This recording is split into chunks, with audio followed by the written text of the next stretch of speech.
ગાંધીનગરમાં ભાજપે ઉમેદવારોની યાદી જાહેર કરી છે। જિલ્લા અને તાલુકા પંચાયત માટે ગાંધીનગરમાં ભાજપે ઉમેદવારોની યાદી જાહેર કરી। કલોલ તાલુકા પંચાયતના 22 ઉમેદવારો ભાજપે જાહેર કર્યા, તો માણસા તાલુકા પંચાયતના 26 ઉમેદવારો ભાજપે જાહેર કર્યા છે।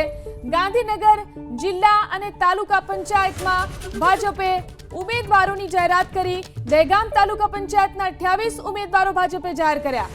કલોલ નગરપાલિકાના ઉમેદવાર ભાજપે જાહેર કર્યા અને દહેગામ નગરપાલિકાના ઉમેદવારો પણ ભાજપે જાહેર કર્યા છે। તો ગાંધીનગર જિલ્લાની અંદર તાલુકા પંચાયતના ઉમેદવાર ભાજપે જાહેર કર્યા। ગાંધીનગર જિલ્લા પંચાયતની 27 બેઠકોના ઉમેદવાર ભાજપે જાહેર કર્યા।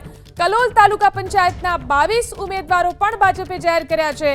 તો માણસા તાલુકા પંચાયતમાં પણ 26 ઉમેદવારો ભાજપે જાહેર કર્યા। દહેગામ તાલુકા પંચાયતના 28 ઉમેદવારો પણ ભાજપે જાહેર કર્યા। કલોલ નગરપાલિકાના ઉમેદવારની પણ ભાજપે જાહેરાત કરી, તો દહેગામ નગરપાલિકાના ઉમેદવારોની પણ ભાજપે જાહેરાત કરી છે।